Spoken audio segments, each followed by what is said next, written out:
Doctor সাহেব হতে পারে না, নিশ্চয়ই আপনার কোথাও ভুল হচ্ছে। ভুল স্যার আমার হয় না। ডাক্তার হিসেবে মানুষ বাঁচবে কিনা এটা আমি সবসময় ঠিক নাও বলতে পারি, কিন্তু মানুষ মারা গেছে কিনা এটা আমি সবসময় ঠিকই বলতে পারি স্যার। আমি তো এই মন্ত্র পাঠার সময় এত বাধা দাও না, ওকে একেবারে সফল হবে না রে। কি করবেন স্যার, সরকারি হুকুম যে বলেছে হ্যাং টিল ডেথ। কিন্তু জেলা সাহেব এটা কি হতে পারে? It is really possible. I do not really know. সাধারণত ফাঁসি দেওয়ার 5 থেকে 10 মিনিটের মধ্যেই মানুষের নাড়ি থেমে যায়, কিন্তু এর মধ্যে বেঁচে আছে স্যার। মহিন বাবু লাশটাকে নিজের নামান তো। ওয়ে যাও sir, you can not really call it a লাশ, হি ইজ স্টিল অ্যালাইভ। আরে রাখুন তো মশাই আপনার আইন, শালা একটা কাজ সুষ্ঠুভাবে করতে পারে না, আইন বানাচ্ছেন।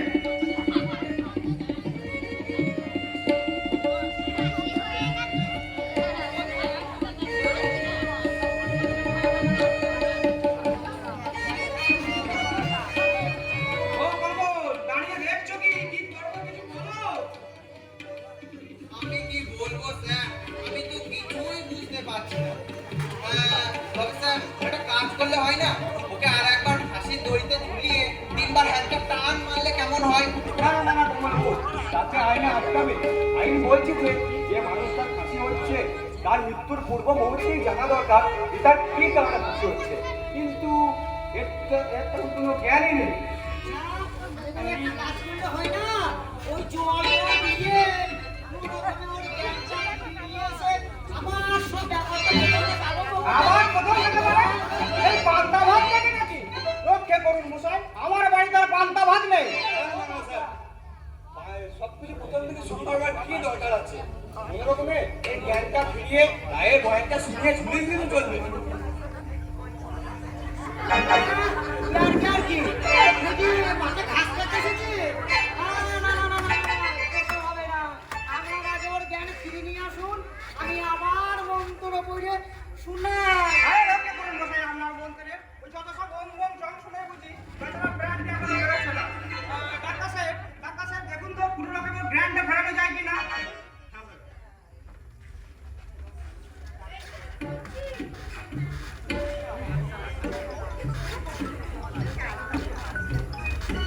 বলো বলো, স্টেজে তুমি এখানে চলে এসো, এদিকে চলে এসো, এইদিকে পুটি চলে এসো। হ্যাঁ হ্যাঁ এইদিকে পুটি পালে। আরে আমি এইদিকে আসো, আমি যাই এখানে। হ্যাঁ ঠিক গেটে কাছে আয়। হ্যাঁ চেষ্টা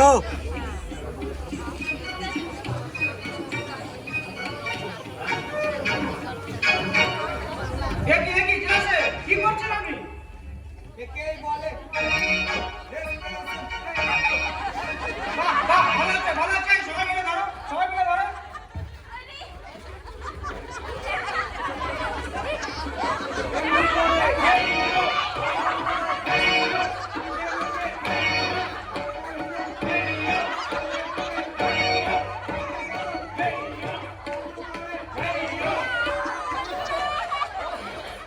এই ঠিক আছে, এই সরো।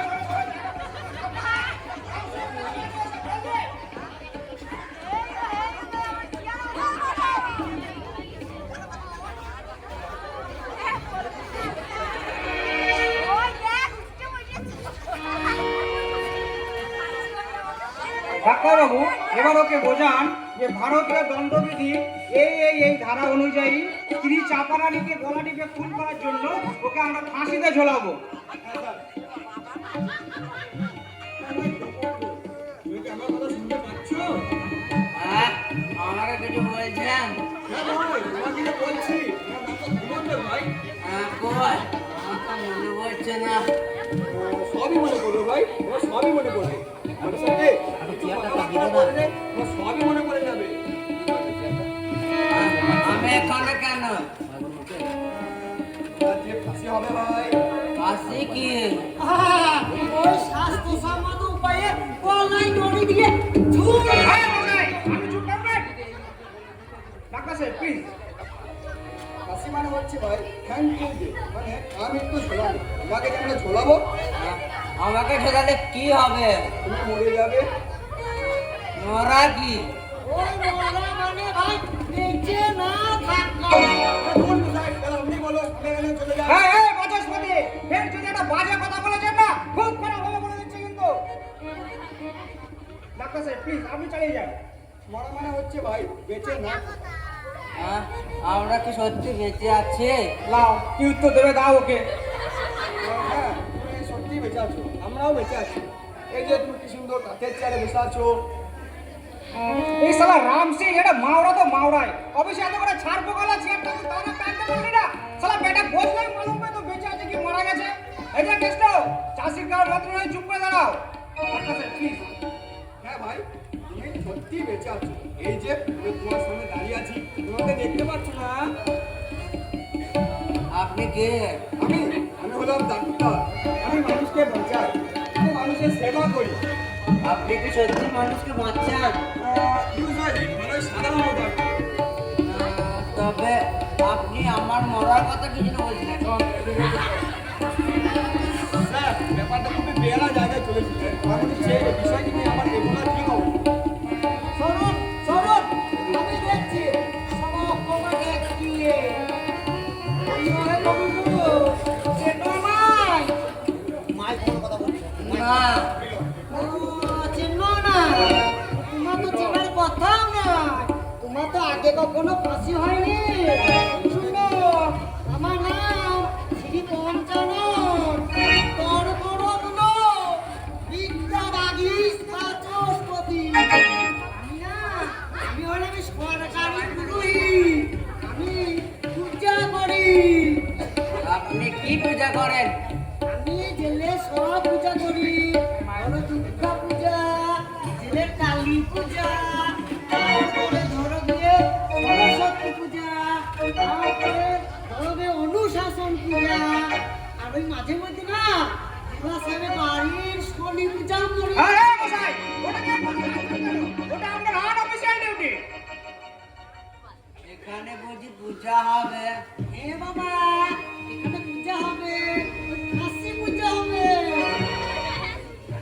কই, এখানে তো কোনো ঠাকুর দেখতে পাচ্ছি না। দেখবি কি বাবা, ঠাকুর কি চোখ চাইলে দেখা যায়? ঠাকুর উপর অব্দি করতে হয়। এই এই শোনো তো যত সব বোমবাস্টিং মানা কথাবার্তা না। ওই কমান্ডার শুনো, আমি ওই ডাক্তারও নয় পুরুষ নয়, আমি হলাম গিয়ে পুলিশ। পুলিশ কি?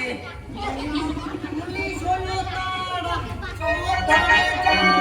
না না পুলিশ হলো তারা পুরুষ তারাই যারা। এর যদি একটা বাজে কথা বলেছে না, হাত ধরে কেটে বার করে দেবো। হ্যাঁ, কত শান্তি। আমি হলাম সরকারি পুলিশ, আমি আমি সরকারের কাজ করতে এসেছি। ব্যাস, আপনাকে না আমাকে তেমন আপনার কোনো অধিকার নেই। আর একটা বাজে কথা বলে দেখুন, অধিকার আছে কিনা এক্ষুনি দেখিয়ে দেবো। ওই কমান্ডার যেটা বলছিলাম, তুমি তোমার স্ত্রী চাপারানিকে গলা টিপে খুন করেছো, সেটা অপরাধে তোমার ফাঁসি হবে। ব্যাস। চাপারানি কে? চাপারানি তোমার স্ত্রী, যাকে তুমি গলা টিপে খুন করেছিলে, মনে পড়ছে না? না, এই মনে পড়ছে না? নাকি ইচ্ছা করে মনে করার চেষ্টা করছো না?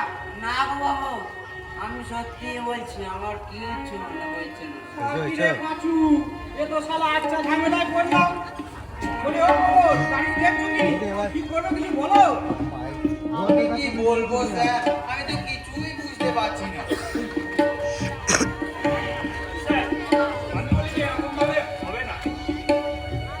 তবে কি হবে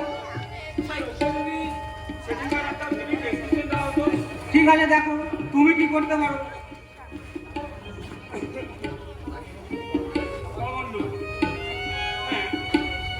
ঘরটায় তোমার বাড়ি ছিল, বাড়িতে তোমার ওই বন্ধুগুলো বাপ আর তোমার 3 ছেলে মেয়ে আর তোমার বউ চাপারানি। তুমি সেখানে একটা রোলিং মিলে কাজ করতে। তোমার মাইনে কাইনে অবশ্য ভালোই ছিল, কিন্তু তোমার একটা বদ দোষ ছিল। তুমি ওই প্রচন্ড পরিমাণে নেশা করছিলে। তোমার বাড়িতে সুন্দরী স্ত্রী থাকা সত্ত্বেও তোমার ওই খারাপ পাড়াদি যাতায়াত ছিল। যাই হোক, হঠাৎ হঠাৎ একদিন ওই শ্রমিক অসন্তোষের কারণে তোমাদের ওই কারখানার মালিক কারখানা বন্ধ করে দেয়। আমাদের আমাদের বাড়িতে তখন অভাব দেখা দিল, কিন্তু কিন্তু তোমাকে তো নেশা করতেই হবে। এইরকম একদিনে তোমাদের কারখানার গেটের সামনে ওই ওই ইউনিয়নের নেতারা আমাদেরই উস্কে দেওয়ার জন্য বক্তৃতা দিচ্ছিল। তোমার তখন হঠাৎ খুবই নেশা করতে ইচ্ছা করলো আবার, কিন্তু তুমি তখন গেলে ওই কাবুলিওয়ালার কাছে টাকা চাইতে, কিন্তু সে তোমাকে দিল না। তোমার এক বন্ধু তোমাকে মাল খাওয়ানো, তুমি মাল খেয়ে নেশায় টল হয়ে বাড়ি ফিরে তুমি তোমার অন্য ওই বুড়ো বাপটাকে উত্তম গাল দিতে লাগলে। বললে আর পাশে তোমার 3 ছেলে মেয়ে ভাত খাচ্ছিল, তুমি ওদেরকে উদ্দেশ্য করে বললে আমার মাল খাবার পয়সা নেই, আপনারা ভাত খাচ্ছেন। চাপারানি ছুটে এলো ঘর থেকে, তখন তুমি চাপারানির কাছে মাল খাবার পয়সা চাইলে, কিন্তু সে তোমাকে দিতে পারলো না। তুমি যখন চাপারানি সেই থালাটি তুলে নিলে বেঁচে মাল খাওয়ার জন্য, চাপারানি যখন সেটা দিতে পারলো না, তখন তুমি চাপারানি গলাটা টিপে ধরলে এবং চাপারানি মারা গেল। কমল, তুমি সব শুনে তো? তুমি সব শুনে তো? তোমার এখন সব মনে পড়ছে তো? না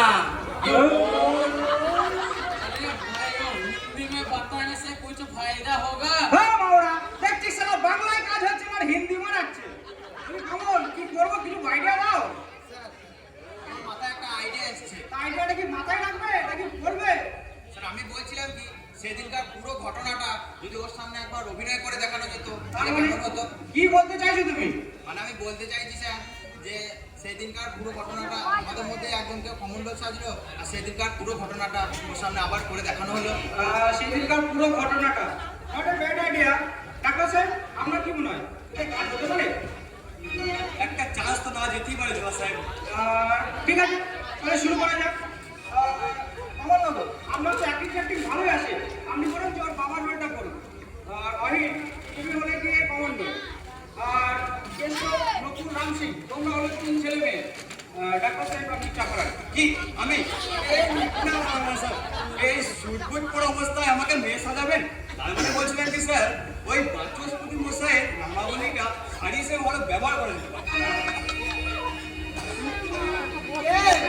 আপনি না না না না না, আমার দ্বারা ওসব কাজ হবে না। আমার কাজ পুরো বলা না, দেখুন বলে সরকারি কাজ, এখানে আমার কাজ আপনার কাজ কিছু নেই, আপনাকে করতে হবে। আমি করবো না বলে দিচ্ছি। না, আপনাকে করতে হবে। হ্যাঁ, নইলে আমি আপনার কাছে রিপোর্ট করবো। তোমাদের নামে কি হলো? মেয়ের রোলটা করতে তো রাম সিং তো স্যার রাজি হচ্ছে না। अरे नहीं साहब, हम चलाने का काम नहीं करेगा। না, ও তো হড়বড় করে না।